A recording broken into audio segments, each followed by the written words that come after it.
Hello there. Today I thought I should try a wine from Sauternes. This is Chateau de Fargues, the 2009 vintage of that, and this is a half bottle. And I thought it would be fitting to try it, just as a mark of respect, following the passing of Alexandre de Lur Saluces, who died at the end of July. Alexandre was 89 when he passed, and was famous really for his 36-year tenure as the manager of Château from 1968 through to 2004, when he was slightly pushed into retirement, I believe, by Louis Vuitton Hennessy's employment policies. But he was somebody who determinedly and obdurately ensured the quality of the wines of Château stayed in their predominant position as the only Premier Cru Supérieur in Bordeaux, through a period of actually some difficulty for Sauternes as a region as well. Less is known, I think, about Alexandre's subsequent work with his family's other chateau, having had to sell the remaining chateau, Chateau de Fargues, where since 2004, for the last 19 years, he's really put all his energy into increasing quality, increasing the size of the estate, even to the extent of rebuilding a portion of the medieval castle, which is quite a phenomenal achievement, really. But I mean, his approach to quality has always been the same at de Fargues as with Yquem, really. If batches of wine or if vintages didn't come up to his expectations, Alexandre was very happy, was determined, in fact, to reject them and not to sell them as a wine, not to just declassify them to a second wine, but to sell them off in bulk. These wines wouldn't appear under his name. So for 4 vintages in 1972, 1974, 1992 and 2012, he didn't produce de Fargues.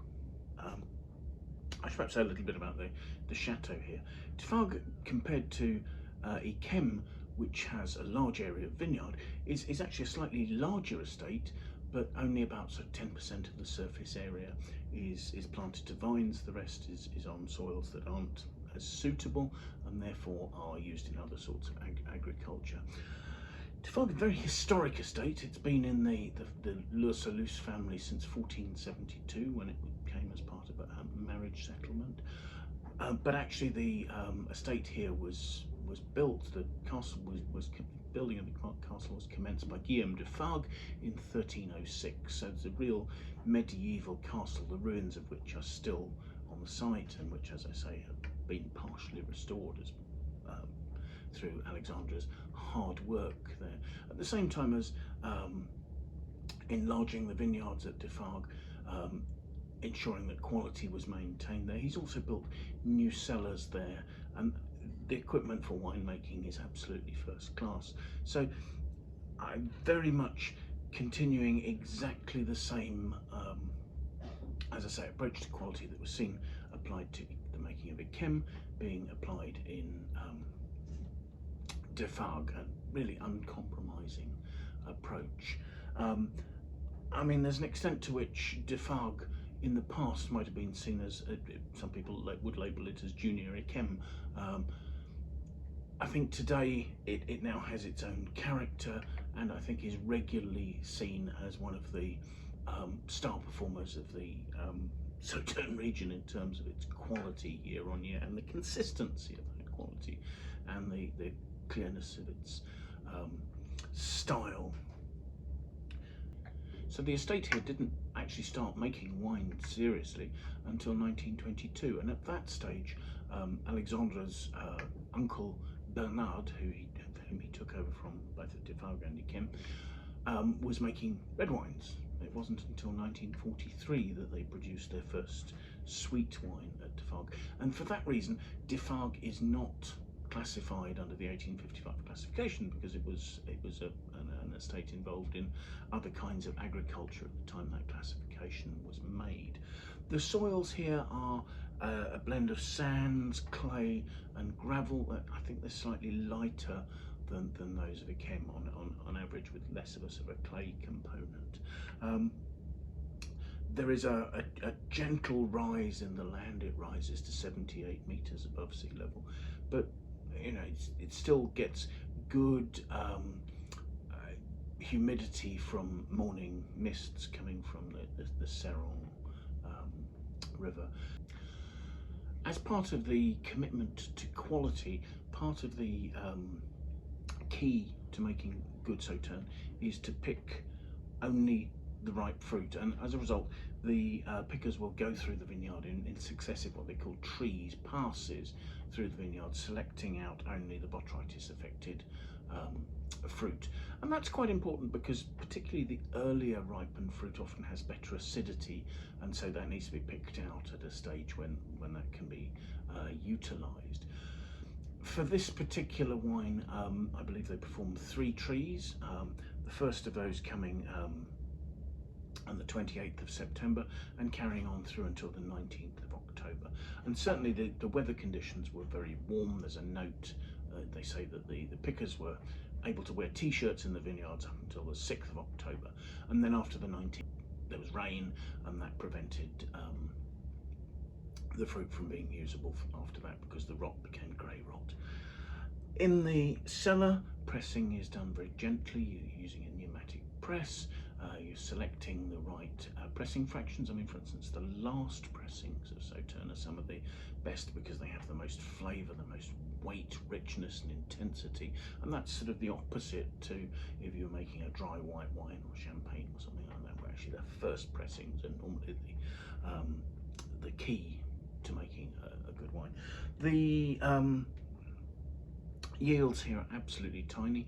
The vineyard has an average vine age of 35 years, so that helps to restrict yields, although a lot of the yield restriction is management based. And once the wine's been pressed, it goes into French oak barrels for fermentation.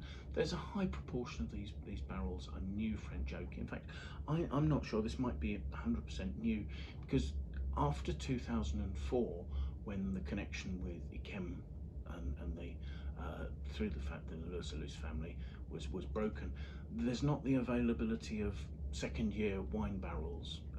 Normally the things I've read would suggest sort of 30 to 40% new oak and the balance second year, but I think there's probably at least an increasing proportion of new oak going into this. And one of Alexandre's approaches has always been to age the wine longer than a lot of other estates, so this will receive 30 to 36 months aging in these French oak barriques. And so there's no compromise to having the wine ready for sale by a particular time. So yes, let's have a look at the wine, shall we? The notes I see say it has 140 grams per litre of residual sugar, so I'm expecting a pretty good sweetness there. But I have to say, I love the colour. I mean, this is, it's got a wonderful richness to it. There's a bright yellow, but there's an inviting, I'm almost tempted to say copper, but copper's not quite vibrant enough. This is makes me think of beautiful orange apricots or something like that. There's a wonderful depth and purity of the colour there. Swirling it, not surprisingly, I mean, the wine has 14% alcohol, 140 grams per litre of sugar, and we're seeing plenty of tears running down the side of the glass there. It's quite viscous. The aromas, the aromas are vivid. There's a real high-toned orange peel note going through to more sort of apricot, stone fruit, perhaps a touch of dried apricot note. Plenty going on there. There are, I think maybe there are touches of marzipan as well, which are hinting at the oak there, but the oak's not standing out. There's not cedriness. I'm not getting sort of vivid vanilla. It's all beautifully integrated there, as you'd expect from a wine that's from 2009, so it has a nice bit of age there. So let's have a taste, shall we?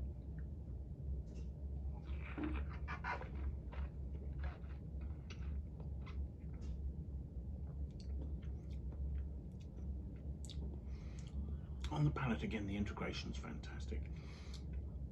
You can see toasty notes, but they're integrated with notes of honey, of orange peel, of candied peel, marmalade, those sort of notes. There's a beautiful freshness. The sweetness is obvious, but it's not overpowering, it's not cloying. The weight is medium to full-bodied. It's not huge, it's not powerful, yet there's a structure there. You've got a fine grained texture there, which I'm assuming it's slightly is coming from the oak. Again, the comparison to marzipan, it's that slightly textural note there. I mean, yes, there's a well integrated vanilla. There's such lovely freshness. There's so much going on in there. There's wonderful complexity.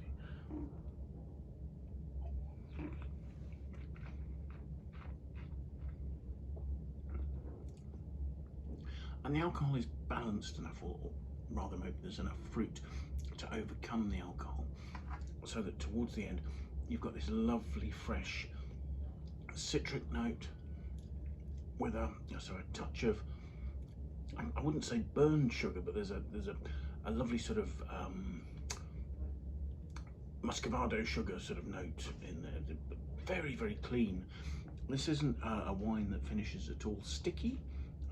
Its freshness carries through, and I'm getting those notes of marzipan on the finish there. So there's plenty going on. This is a wine that's 14 years old, but then, I mean, the notes I've seen suggest that this would probably last for at least another 20 years, and some of the critics suggest double that. I'd be interested to see how it ages. I'm not convinced that you need to age it that long. I'm not convinced all of us are able to age it that long. But I mean, fabulous, just so beautifully together, so harmonious. What a treat. So yes, just to sort of lift a glass in respect to the late Alexandre de Lur Saluces, and to wish every success to his son Philippe in taking over the estate here.